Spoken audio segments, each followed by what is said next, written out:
Start.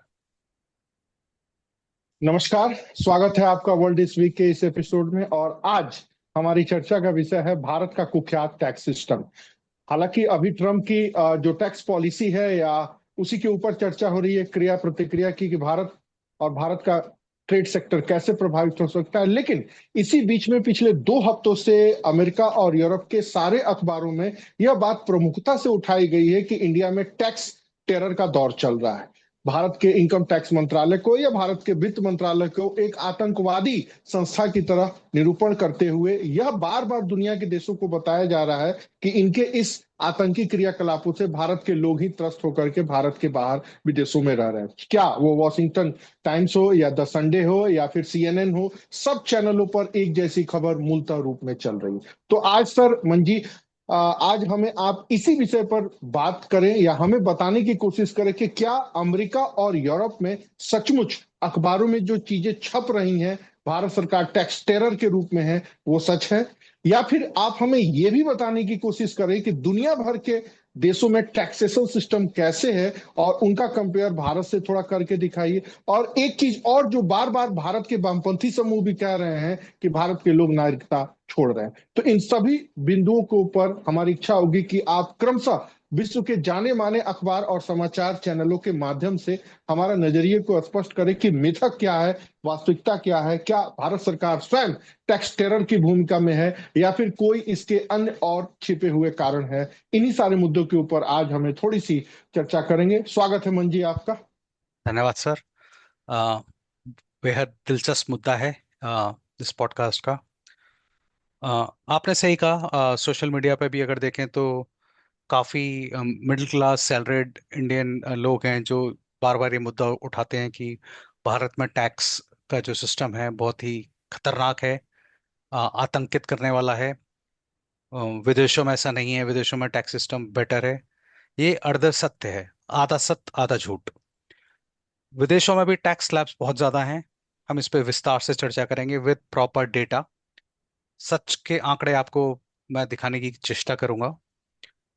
अ, तो झूठ यह है कि विदेशों में टैक्स नहीं है, विदेशों में भी टैक्स है और भारत से कहीं ज्यादा है। और सच यह है कि भारत में टैक्स है, लेकिन वो टैक्स बेनिफिट जो मिडिल क्लास लोग देते हैं वो उनको उनके स्वाभाविक रूप में उनको रिटर्न के तौर पे नहीं मिलता। इस बात पे हम चर्चा करेंगे। तो आज के इस पॉडकास्ट के लिए मैंने 5 देशों का डेटा उठाया और उन जी 5 देशों के डेटा को मैंने कंपेयर करने की कोशिश की। तो मैं आपको कुछ आंकड़े वगैरह दिखाने की इजाजत चाहूंगा। बिल्कुल। सबसे सबसे पहले हम बात करते हैं कि आज हम यूएसए, कनाडा, इंडिया, सिंगापुर और यूएई के को कंपेयर करते हैं साइड बाय साइड। तो इसमें मैंने ऑस्ट्रेलिया, यूके वगैरह जानबूझ के जोड़ा नहीं, क्योंकि बहुत लंबा एनालिसिस हो जाती, इतना समय नहीं है हमारे पास। तो सबसे पहले हम बात करते हैं भारतीय नागरिकता छोड़ने वाले ट्रेंड की। ये मैंने डेटा जो है सारा data ministry of external affairs India की साइट से उठाया है। भारत का जो विदेश मंत्रालय है वो ये कहता है कि पिछले 4 सालों में 8 लाख लोगों ने नागरिकता छोड़ी है। ये आंकड़े हैं जी 2021 से लेकर 2024 तक के। आप देख सकते हैं कितने लोगों ने नागरिकता छोड़ी है। ध्यान दीजिएगा, ये आंकड़े सिर्फ वो दिखाते हैं जिन्होंने नागरिकता छोड़ी है। इनमें वो लोग शामिल नहीं हैं जो विदेश गए हैं और अभी उनको दूसरी जगह की नागरिकता नहीं मिली है। वो आंकड़े इससे कहीं ओके। ज्यादा हैं।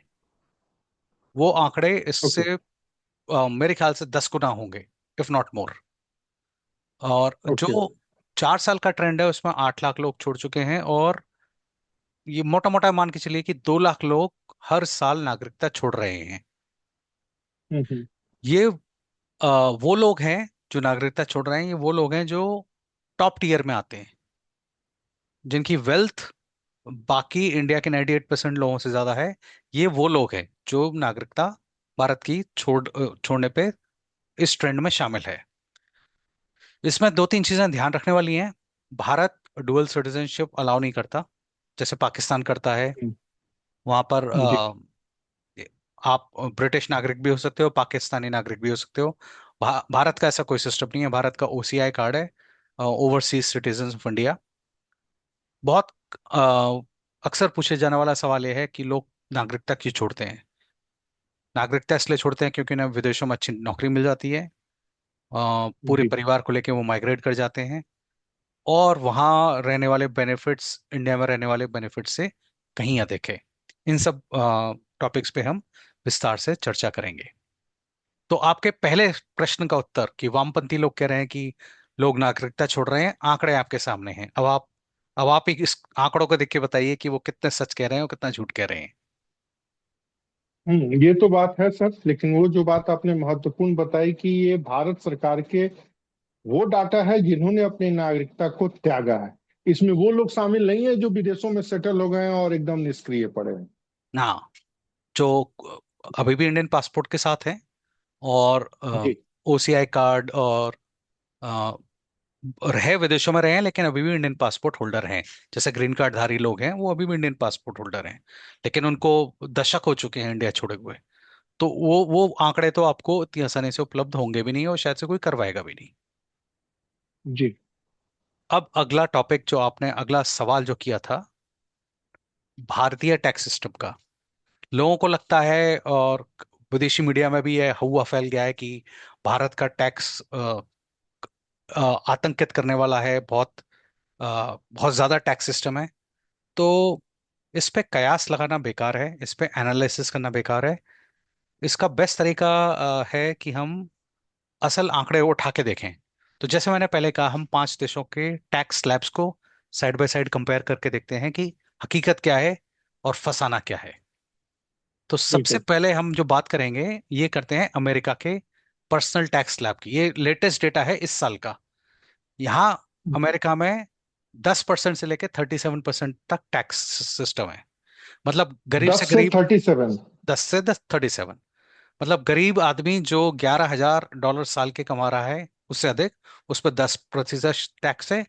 और जो $6.25 लाख साल के कमा रहा है, उस पर 37% टैक्स है। ये फेडरल टैक्स है।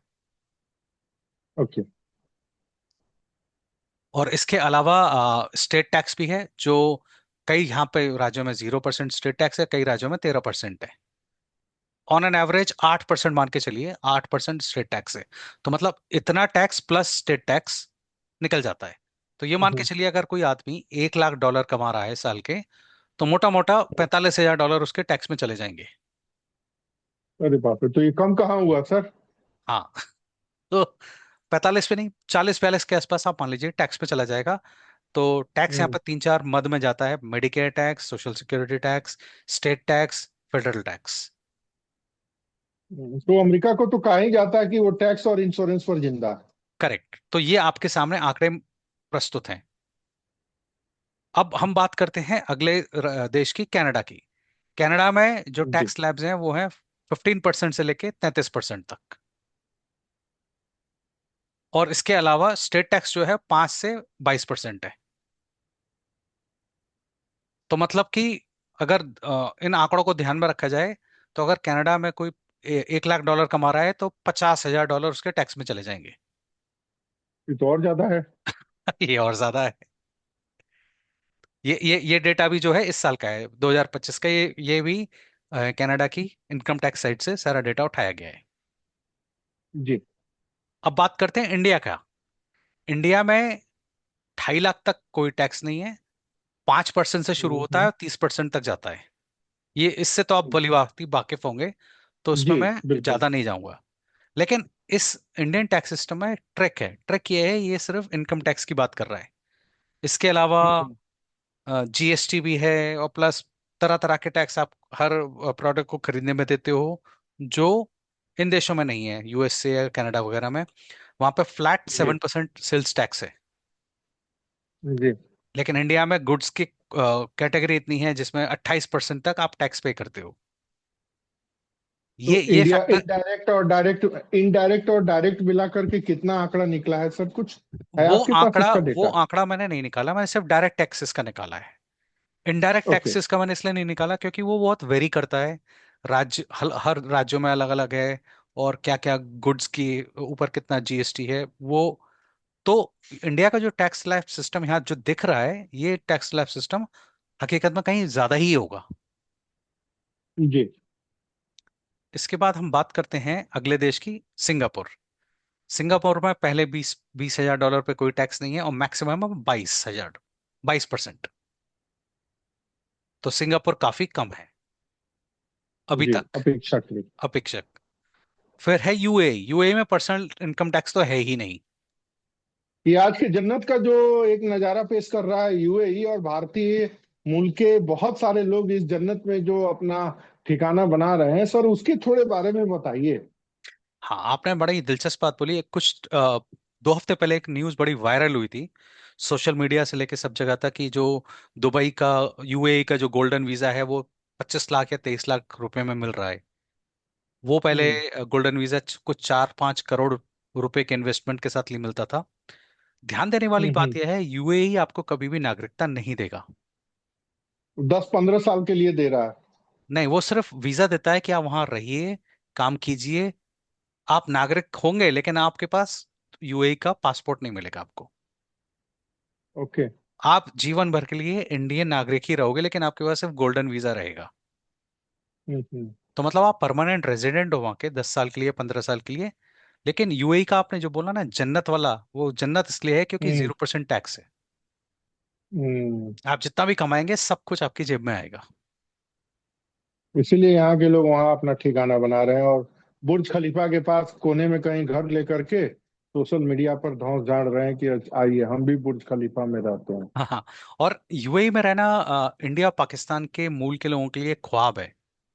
ये मैं अपने पर्सनल एक्सपीरियंस के बेसिस पे कह रहा हूँ। मैंने यहाँ पर ऐसे अनेक पाकिस्तानी मित्रों से मेरी जान पहचान है, जो यूएसए का ग्रीन कार्ड छोड़ के यूएई का गोल्डन वीजा लेके वहाँ शिफ्ट हुए हैं।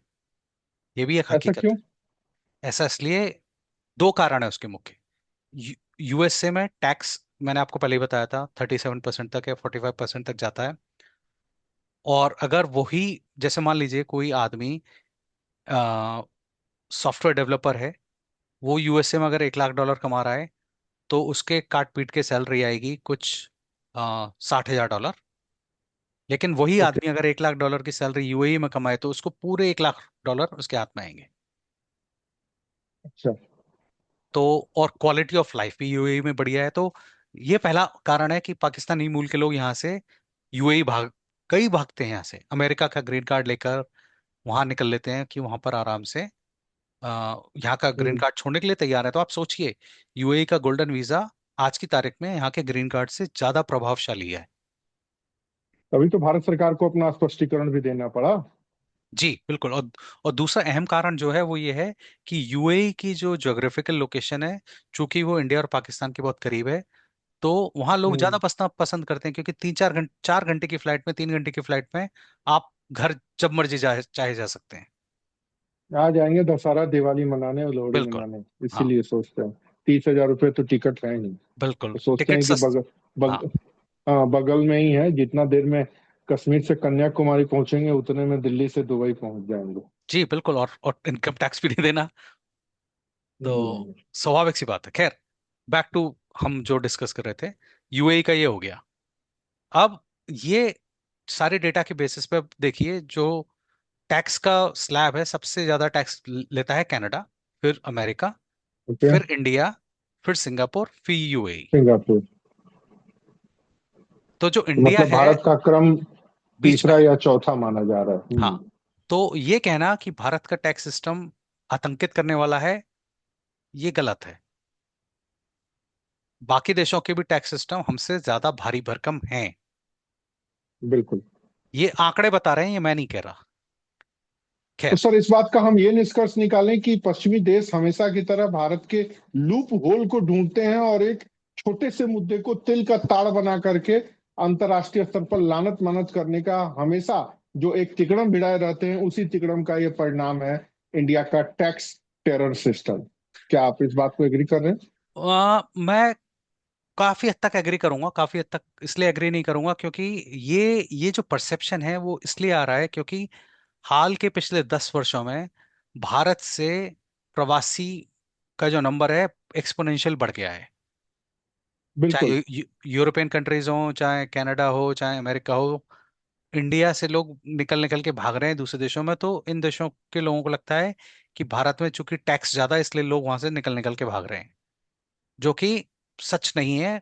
लोग निकल के वहां से इसलिए भाग रहे हैं क्योंकि अधिकांश लोगों को वहां लगता है कि भारत में टैक्स देने का कोई बेनिफिट नहीं है। अच्छा।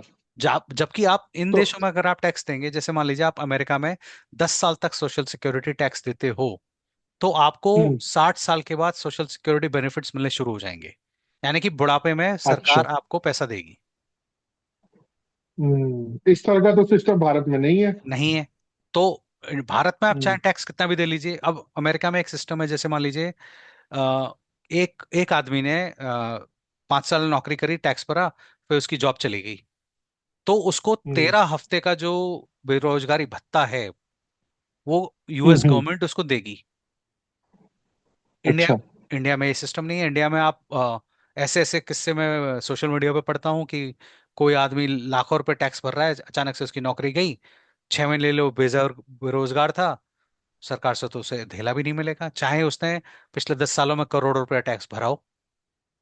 तो सरकार कुछ नहीं करती उसके सरकार लिए। कुछ नहीं करेगी। तो यहाँ पर जो ह्यूमन साइकोलॉजी है वो आ जाती है। ह्यूमन साइकोलॉजी ये कहती है कि हम्म। विदेशों में तो मेरे टैक्स की वैल्यू है, सरकार मेरे लिए चिंता करती है कि भाई इस आदमी ने 10 साल तक टैक्स भरा है तो उसको हम सपोर्ट करेंगे इसके बुरे समय में। भारत में सिस्टम है ही नहीं।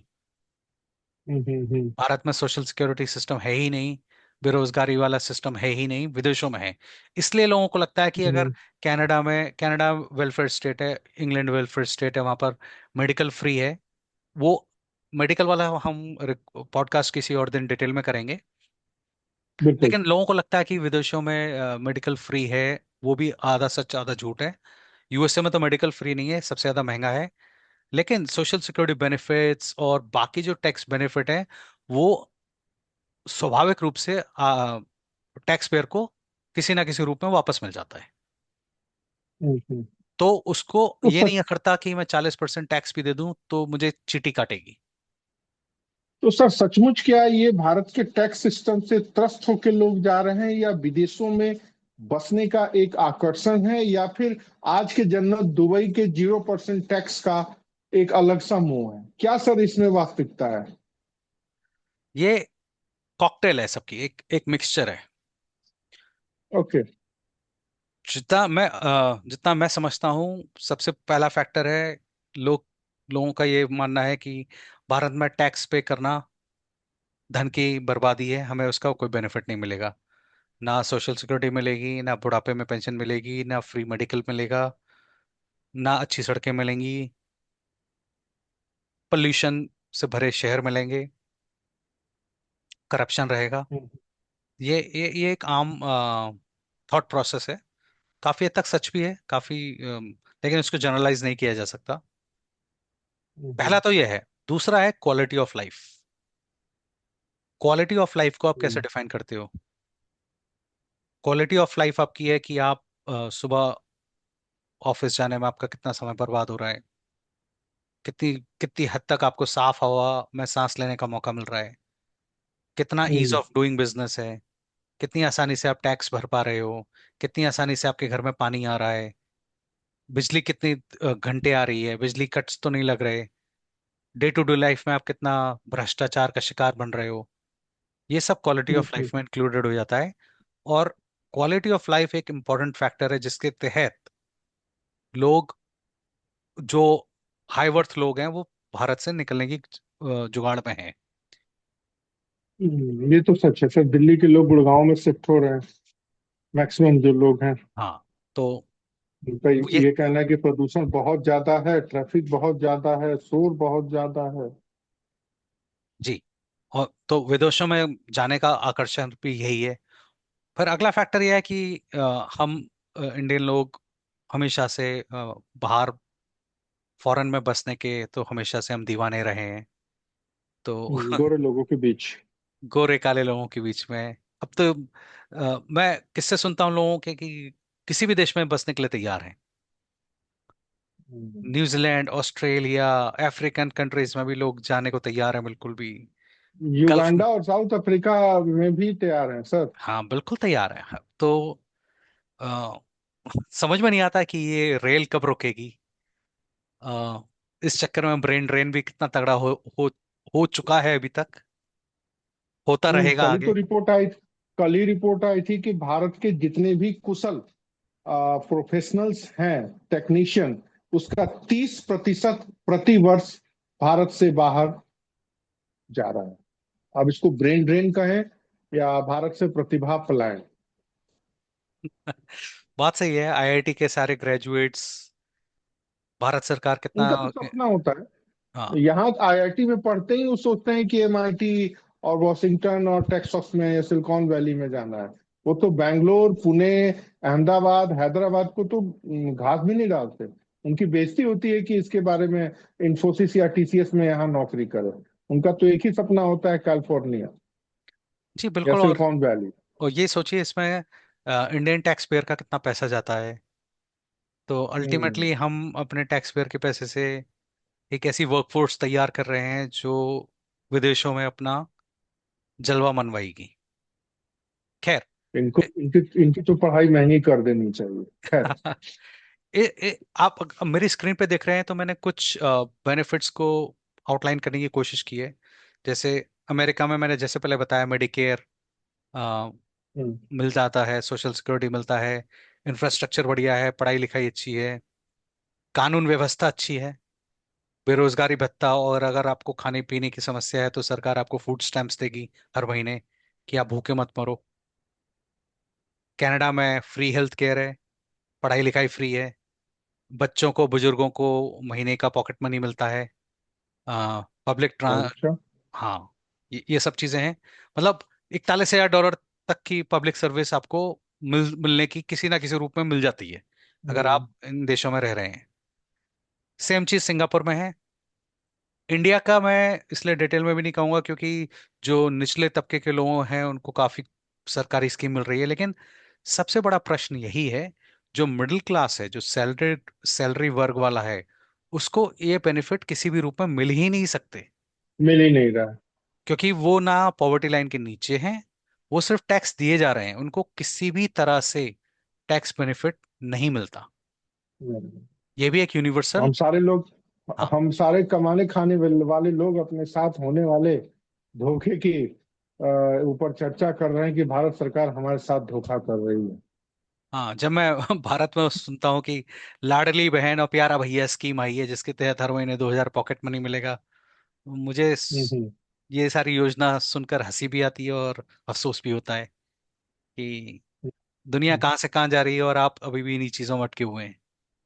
वो तो भारत सरकार खुल के रिश्वत देती है सर। 80 करोड़ लोगों को अनाज बांटा जाता है। छत्तीसगढ़ में आप देख लीजिए, दिल्ली में देख लीजिए, अभी महाराष्ट्र के चुनाव में देख लीजिए, खुल के गवर्नमेंट किसी की भी हो, वो खुल के रिश्वत दी जाती है।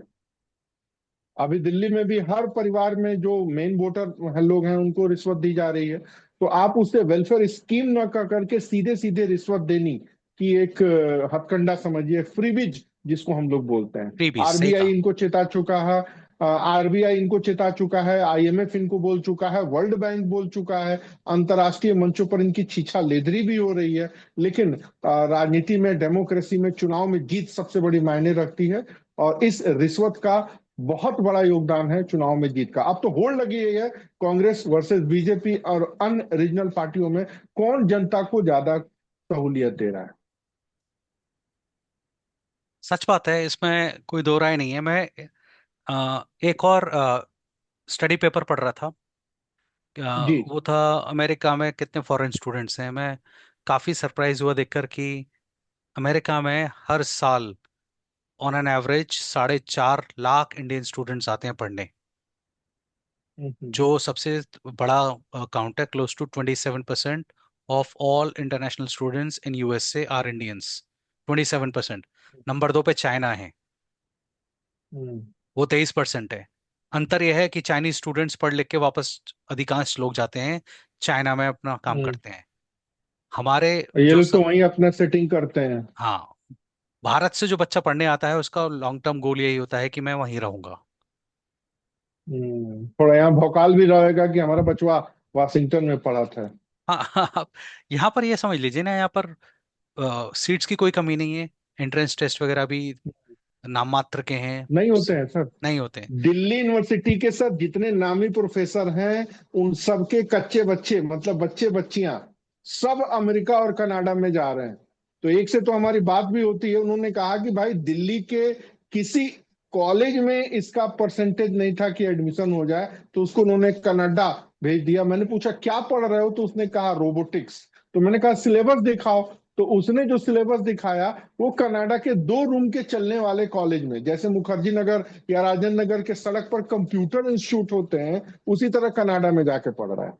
तो आपके दिल्ली के मुखर्जी नगर के प्रत्येक पंजाबी परिवारों में से एक बंदा आपको कनाडा में जाके मिलेगा एजुकेशन के लिए, और बताएगा कि हाँ हम कनाडा में गए। एक ने तो कहा हम लंदन में, हमने कहा लंदन में कहा, ऑक्सफोर्ड में हो? तो नहीं। तो कहाँ पढ़ रहे हो? तो इंस्टीट्यूट का नाम तक नहीं बताया।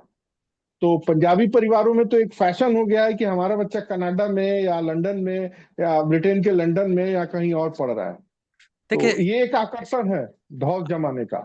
आकर्षण पढ़ाई को लेके नहीं है, आकर्षण यह है कि स्टूडेंट वीजा पे भेजा है तो वहां पक्का हो ही जाएगा देर सवेर। हम्म। लॉन्ग टर्म गोल समझिए, मतलब आप एजुकेशन पर भेजना, ये एक हम्म। एलाबाय है, ये एक आड़ है जिसके तहत वहां पर बसने की या लॉन्ग टर्म इमिग्रेशन के लिए बच्चे को तैयार किया जा रहा है। कोई गलत बात नहीं है इसमें, अगर आपके पास पैसा है, बच्चा आपका, आपको लगता है कि आप 60-70 लाख रुपए लगा के बच्चे का फ्यूचर बना सकते हैं, तो करते हम्म। हैं पेरेंट्स। लेकिन इस स्ट्रैटेजी को हम्म। यू टर्न या खतरनाक रूप तब मिलता है जब पेरेंट्स उधार लेकर, जमीन जायदाद बेचकर बच्चे को हम्म। बाहर भेजते हैं, और 1% अगर कुछ बैकफायर किया तो आप ना घर के रहोगे ना घाट के वापस रहो। ना घाट के। तो ये बातें ध्यान रखने वाली हैं। तो बैक टू टॉपिक यही है, भारत का जो टैक्स सिस्टम जिसको हवा बना के पेश किया जा रहा है, वो जी। वेस्टर्न कंट्रीज के टक्कर का ही है। जैसे मैंने आपको दिखाया नंबर 3 पर, इन 5 कंट्रीज के मैंने डेटा को उठा के कंपेयर किया, तो इंडिया नंबर 3 पर है। तो हमसे ज्यादा भारी भरकम टैक्स तो कनाडा और यूएसए में है। ये आंकड़े बता रहे हम्म। हैं आपको साफ साफ। तो ये कहना कि जी। भारतीय टैक्स सिस्टम बहुत ही बुरा है, ये गलत बात है। बस ये कहना सही है कि भारतीय टैक्स का बेनिफिट ना मिलना, ये हम्म। सबसे बड़ा एस्पेक्ट है जिसके बारे में शायद से कोई सोचता ही नहीं है। हम्म। तो सर और क्या, किन किन मुद्दे, ये तो मुद्दा साफ हो गया कि भारत के गवर्नमेंट को टैक्स टेरर गवर्नमेंट के नाम पर आरोपित करने के पीछे पश्चिमी और यूरोपीय मीडिया की एक सोची समझी रणनीति है। दूसरा, भारत से जो लोग विदेशों में बसना चाह रहे हैं उसके कई सारे एक्सपेक्टेशन हैं। उसमें एक टैक्स बेनिफिट भी है, क्वालिटी ऑफ लाइफ भी है, और विदेशों में बचने की चाहत भी है। मेरा एक और सवाल है सर कि क्या भारत सरकार को भी अपने टैक्सेशन सिस्टम में विश्व के विकसित देशों की तरह मिडिल क्लास लोगों के लिए कुछ सहूलियत के बारे में सोचा जाना चाहिए? बिल्कुल सोचा जाना चाहिए। टेक्नोलॉजी जैसे जैसे एडवांस हो रही है, दुनिया सिकुड़ रही है। जो आम बिल्कुल। करदाता, जो आम टैक्स पेयर इंडिया का है, उसको अब समझ में आ रहा है कि इतना पैसा अगर मैं इंडिया में पे कर रहा हूँ टैक्स के रूप में, तो उसका बेनिफिट बाहर के देश के लोगों को तो मिल रहा है, मुझे नहीं मिल रहा। ये जो रोष है, ये जो आक्रोश है, ये पनप रहा है, ये पनपेगा। और इस टाइप का कोई सोशल सिक्योरिटी सिस्टम देर सवेर इंडिया में आना आना ही चाहिए, जिसके चलते हम्म। लाखों करोड़ों मिडिल क्लास परिवार, जो सैलरी वाले हैं, आप और हम जैसे जो लोग हैं जो टैक्स पे करते हैं, जिसका बेनिफिट हमें कभी भी नहीं मिलेगा, ये बात आप भी जानते हैं, मैं भी जानता हूँ।